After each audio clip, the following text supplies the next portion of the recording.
Bienvenue dans ce nouveau billet de la Bourse en stress, donc en date du vendredi 12 janvier 2024. Alors, de tout cœur et au nom de toute l'équipe donc de la Bourse en stress, très bonne année 2024 à vous. Belle réussite donc sur les marchés financiers américains grâce aux options. Janvier donc 2024, il y a très peu de temps, Michael vous a présenté donc le portefeuille, le bilan du portefeuille 2023 donc de la bourse en stress. Je vous conseille de regarder la vidéo, très intéressante. Lundi 15 janvier 2024, les marchés américains sont fermés. C'est la commémoration de Luther King. Nous allons proposer en mars 2024 de nouveau une formation option niveau 1. Je vous en parle juste sur le slide suivant. Et puis en fin d'année, donc 2024, nous proposerons une formation option niveau expert. Cette semaine, le jeudi, donc 18 janvier, 21h, heure de Paris, vous aurez sous la vidéo YouTube donc le lien pour suivre ce webinaire. Donc c'est un webinaire de présentation de la formation option que Michael va vous présenter et nous serons là également, José et moi. Alors, où est-ce que nous en sommes donc le 12 janvier 2024? Alors d'abord, le VIX, il est toujours à un niveau très bas. Voilà, on s'est vu courant décembre, grosso modo, à un pouillème près, nous sommes toujours sur les mêmes niveaux du VIX, ce qui est un handicap pour les ventes d'options, mais pas pour les achats, puisqu'on va acheter moins cher. Le SP500, le SPX, on clôture donc en weekly, on fait une clôture en weekly plus haut de 2 ans. Clôture en weekly, je dis bien. C'est pas un plus haut au niveau d'une mèche, c'est en clôture. Le pétrole, donc le crude oil, donc on a un niveau, nous avons un niveau toujours identique du pétrole à 72-76. On est toujours entre la 200 week et la 50 week. Donc ça, c'est un avantage d'un point de vue économique. L'énergie est moins chère. D'ailleurs, le tracker, l'ETF XLE, vous voyez comme quoi on a exactement la même chose. On est entre la 200 semaines et la 50 semaines et on a un niveau tout à fait comparable à ce que nous avions vu au mois de décembre. Et puis XLK, bon, en tous les cas, on performe bien. On a ici une progression sur 7 semaines de 4,41. Bon.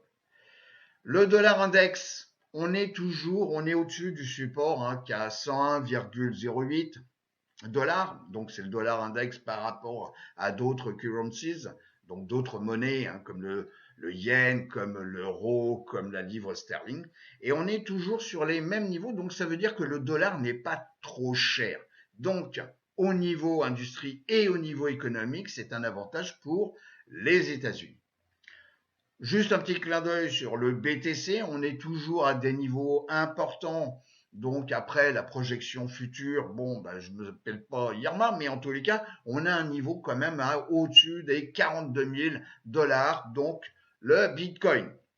L'or, on est toujours au niveau de la résistance à 187 dollars, donc niveau de résistance, donc on l'a dépassé puisqu'on est au-dessus, donc maintenant c'est un support.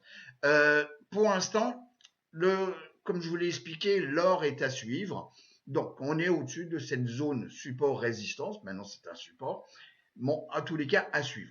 Et puis, les taux, ça va arranger tout le monde.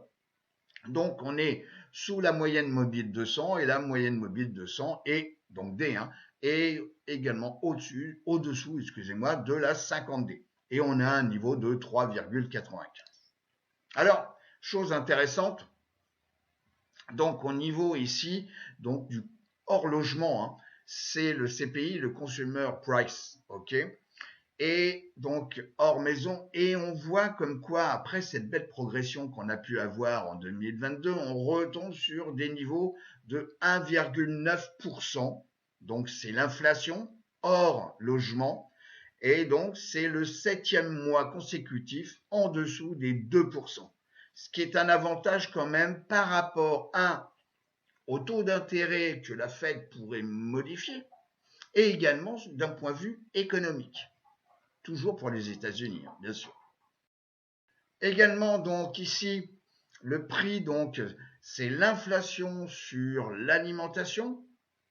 Donc l'alimentation chez soi, ok, on fait les courses pour manger chez soi. Donc c'est l'inflation. Et là, c'est pareil, vous voyez, comme quoi, donc courant 2021-2022, on a eu beaucoup d'inflation là-dessus. Et on revient sur des niveaux à 1,3. Donc, et c'est une baisse, donc, par rapport au plus haut ici, relativement important. Alors également, j'ai fait une ventilation des Consumer Price Index, donc sur les soins médicaux, donc ceci depuis 3 ans, sur l'habillement, sur les salaires, sur les voitures neuves, sur l'alimentation à domicile, je viens d'en parler, l'alimentation donc hors domicile, et puis les loyers, donc qui ont bien monté quand même hein, depuis 3 ans, mais ça a bien baissé aussi. Hein. Donc les voitures d'occasion, l'électricité, alors ça c'est un poste quand même relativement important parce que ça touche aussi bien les individus que les sociétés. Le gaz, donc à travers les services publics. Les transports, puisque sans transport, il n'y a pas de business aux États-Unis. Donc là, c'est quand même une belle progression de 30%.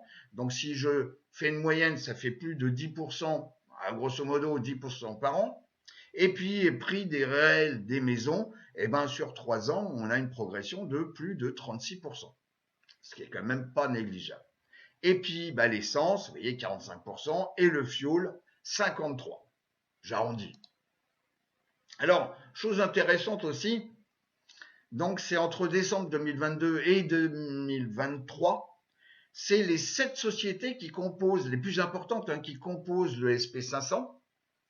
Et on voit comme quoi ces 7 sociétés les plus importantes, donc composées d'Apple, de Microsoft, de Google, d'Amazon, de Nvidia, de Meta et de Tesla, ces 7 sociétés en termes de pondération est passée de 20% en 2022 à à 28% donc en 2023. Donc on voit comme quoi le marché financier aujourd'hui est orienté sur les mégas. Et je vous rappelle que les mégas, ce sont des sociétés au-dessus des 200 milliards de capitalisation. Bon. Donc, vous voyez la progression donc sur Microsoft, vous voyez. Donc, la progression ici sur NVDA, ça représentait en termes de pondération 1,1% du SP500 en 2022. Et là, fin 2023, NVDA représente 3,1% de l'indice SP500. Alors, ça va pas faire plaisir donc ceux qui habitent encore en Europe. C'est simplement donc les indices, donc les index de production industrielle. Donc la France en blanc, en jaune l'Allemagne, excusez-moi, et puis en vert l'Italie. Eh ben vous voyez comme quoi déjà on revient sur des niveaux des années 2009. Alors ici, on a eu effectivement le phénomène donc des confinements, l'arrêt de toutes les donc à travers donc le Covid. Bon, eh ben vous voyez comme quoi c'est pas folichon, hein, c'est pas folichon. Et l'Italie a un indice supérieur aussi bien à la France qu'à l'Allemagne. Donc il y a peut-être quelques inquiétudes à avoir en zone euro. Et ça donnera un avantage, bien entendu, au marché donc américain. Le VIX, on est à 12,69 en termes de clôture, donc vendredi. On est toujours dans cette zone en dessous des 15, donc ça c'est un support résistance, à 15,07. Bon, donc là, effectivement, je vous rappelle que le VIX peut être l'ami ou l'ennemi des vendeurs de primes. Bon. Alors effectivement, pour celui qui veut acheter une option, c'est un avantage. Mais il faut encore avoir de la clairvoyance sur le devenir des marchés. Alors ça, c'est un indicateur, vous me connaissez, je le suis, c'est l'ETF basé sur les constructeurs de maisons, sur la construction de maisons aux États-Unis. Donc là, on est en bougie weekly. Ok, on a clôturé donc cette semaine à 94,42 $.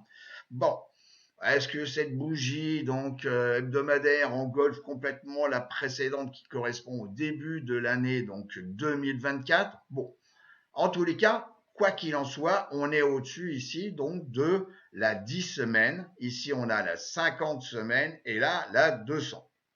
Donc, à suivre quand même. Donc, après cette belle progression. Alors, la distribution entre les valeurs de croissance et les valeurs value. Bon, ben on voit comme quoi ici, on vient de clôturer, on est toujours en bougie hebdomadaire, on a bien clôturé cette semaine. On revient tester des zones ici, donc de résistance. Alors, tableau très intéressant. C'est un tableau qui donc remonte de 89 jusqu'à 2023. Donc pour 2023, c'est pas en date du 31 décembre 2000, mais c'est aux alentours du 17 décembre 2023. Donc là, vous avez donc ce qu'on appelle les bénéfices par action. Bon, on voit comme quoi depuis la nuit, enfin depuis 89, on est toujours généralement en progression. Donc là, vous avez la variation donc des bénéfices par action, ok, en termes de pourcentage. Donc on a des années où effectivement on est négatif. Et là, c'est la valeur de clôture donc à la fin d'année, donc avec ma petite remarque concernant ici l'astérix. Et puis ici, c'est la variation donc là c'est la valeur et là c'est la variation sur l'année. Et puis là, c'est donc le prix, le price, par rapport au bénéfice. Alors, intéressant, c'est que on a ici donc la variation du prix par rapport au bénéfice. On remarque qu'en 2022, on est retombé à un prix donc de 19,5 par rapport aux résultats, par rapport aux bénéfices. Bon, soit une chute de 14,8 par rapport à l'année précédente. C'est comme ça qu'il faut regarder donc le prix par rapport aux bénéfices. Quoi qu'il en soit, cette année, nous finissons à 22,3 fois les bénéfices sur le prix du SP500. Ce qui nous permet d'avoir une progression de 14,4% par rapport à l'année précédente, c'est-à-dire 2022. Donc 2022 était une période de contraction parce qu'on avait un repli, et tout pour 2021. L'année 2023 est intéressante parce qu'effectivement, on clôture à 22,3 fois donc le prix par rapport aux bénéfices. Et on est au-dessus de la valeur moyenne qui est de 19,3 depuis 89. Alors, nous avons eu en 2021-2022 2 années de contraction. Alors, on peut retrouver, bien entendu, le passé, le présent et le futur, l'est également futur.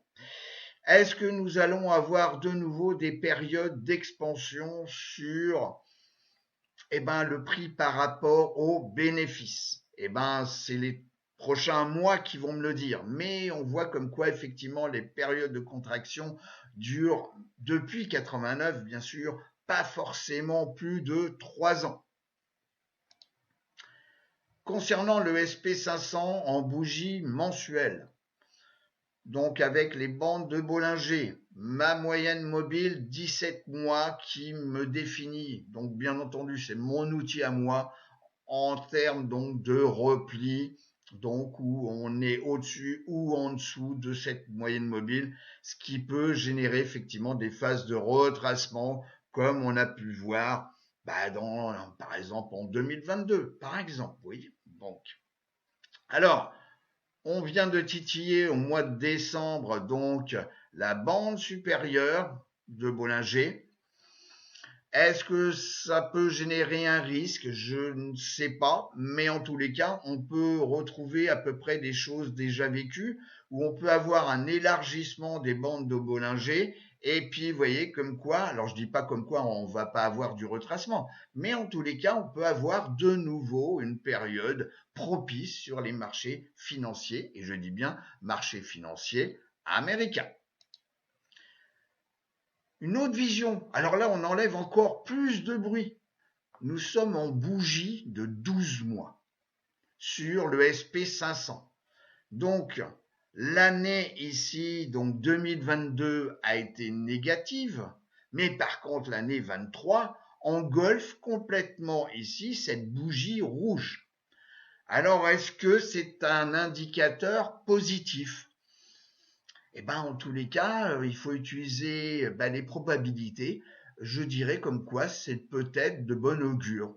Même si je reste moi-même un petit peu méfiant sur 2024 par rapport à ce qu'on vous expose durant les formations, par rapport à un tableau bien particulier. Bon. Mais en tous les cas, je dirais comme quoi ça peut être considéré comme positif.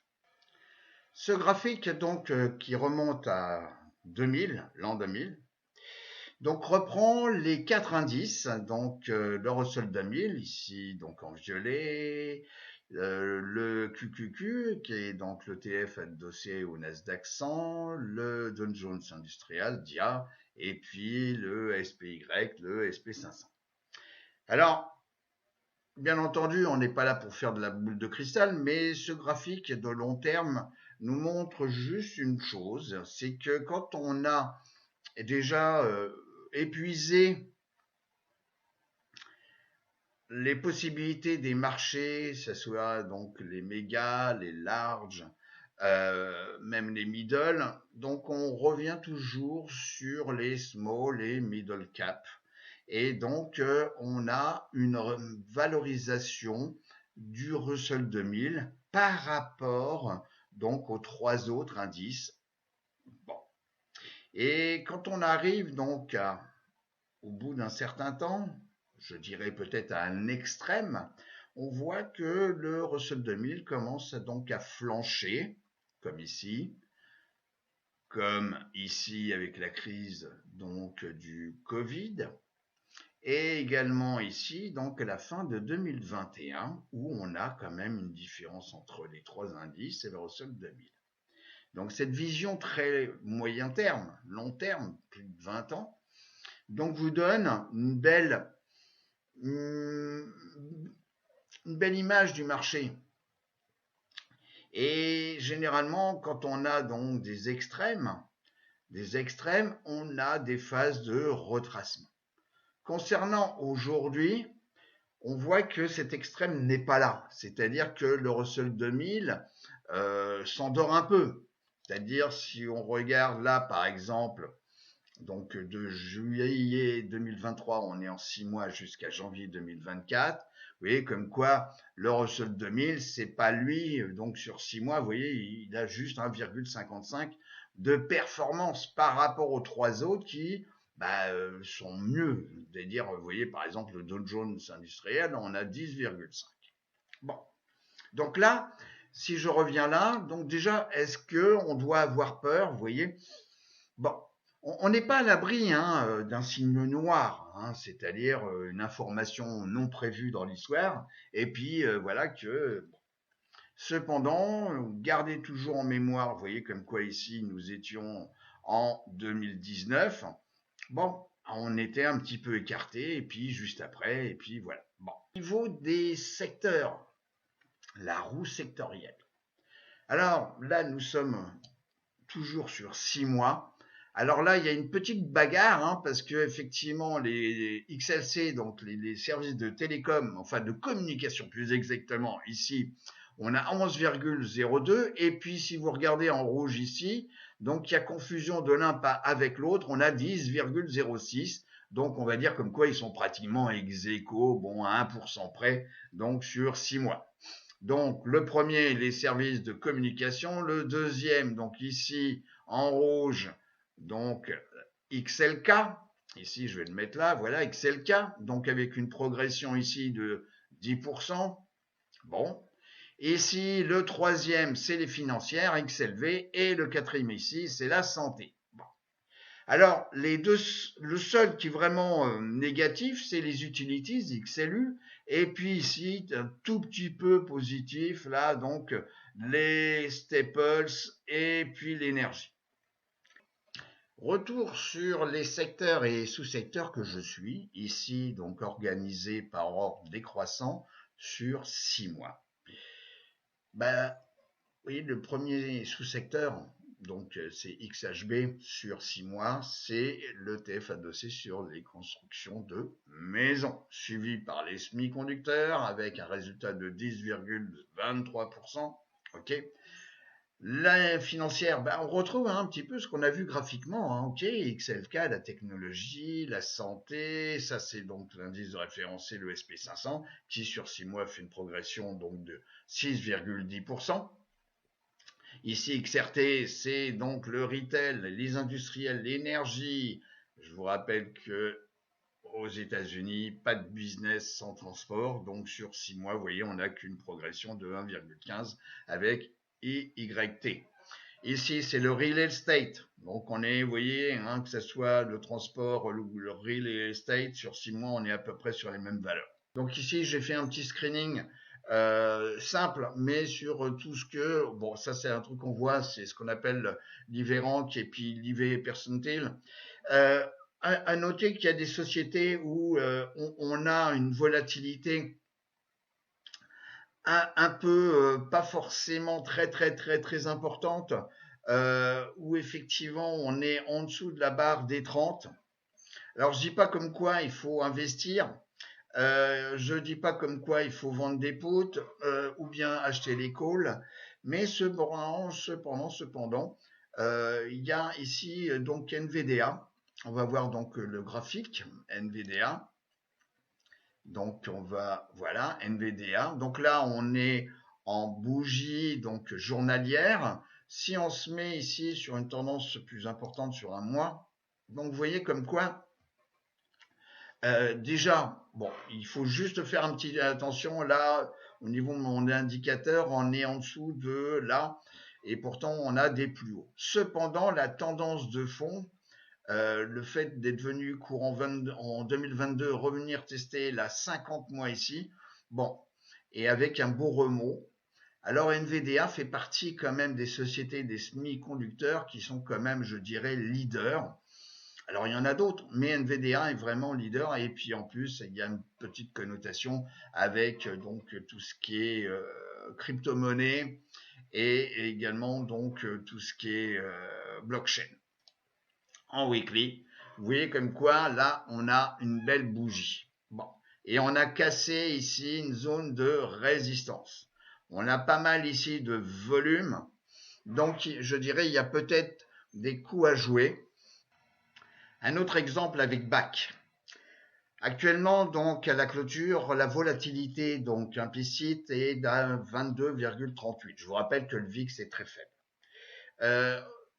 Sur l'IV qui est l'IV percentile, donc les chiffres sont, je dirais, intéressants puisqu'on est dans le bas du range au niveau de la volatilité donc implicite. Et là, ça veut dire que ça fait pas très longtemps où la volatilité est plus importante. Mais en tous les cas, on voit tout ça pendant la formation expert. Alors, si on regarde le graphique, alors là, je vous ai mis le graphique donc en mensuel. Et depuis un paquet de temps, vous voyez comme quoi on est dans un range horizontal, vous voyez, depuis, bah, c'est très simple, hein, depuis 2016. Donc, je vous rappelle, ce sont des bougies mensuelles. Donc, on a ici une zone de résistance aux alentours des 32,50, j'arrondis, et ici, une zone de support aux alentours des 18, voilà, hein, 18,50, j'arrondis là aussi. Et puis, bah oui, comme quoi on a eu, alors de temps en temps, on a essayé de sortir, et puis, pof, on a réintégré. Et là, bon, le mois n'est pas fini, donc on va se mettre ici en weekly.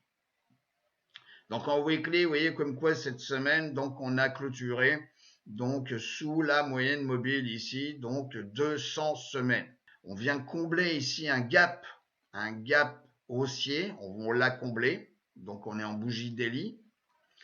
Est-ce qu'effectivement, on a une tendance à revenir ici, tester la 50, là, donc en noir, hein, la 50D.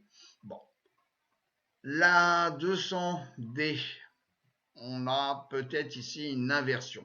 Par contre, ici, mon indicateur, mon TSI, me dit comme quoi, effectivement, on peut avoir une période de baisse pour back.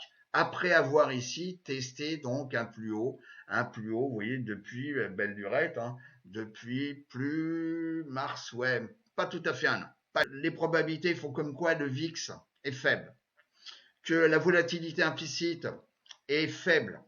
Donc ça veut dire que si on achète une protection, si on achète un put, donc par exemple pour BAC, eh ben on va l'acheter moins cher. Voilà. Et je vous rappelle que le fait d'acheter un put, c'est on achète un droit de vendre à un prix donc garanti et contractuel.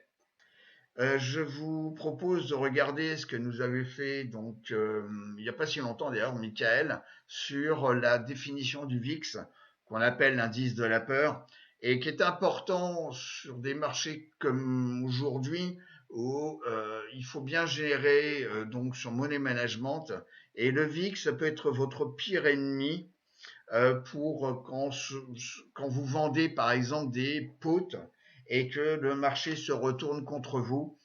Donc je dirais comme quoi il faut bien avoir ces notions de VIX, l'indice de la peur. Alors, on va en finir donc avec ce billet. Je vais vous souhaiter une excellente semaine de trading et je vous dis donc à très bientôt. Portez-vous bien. Au revoir les amis.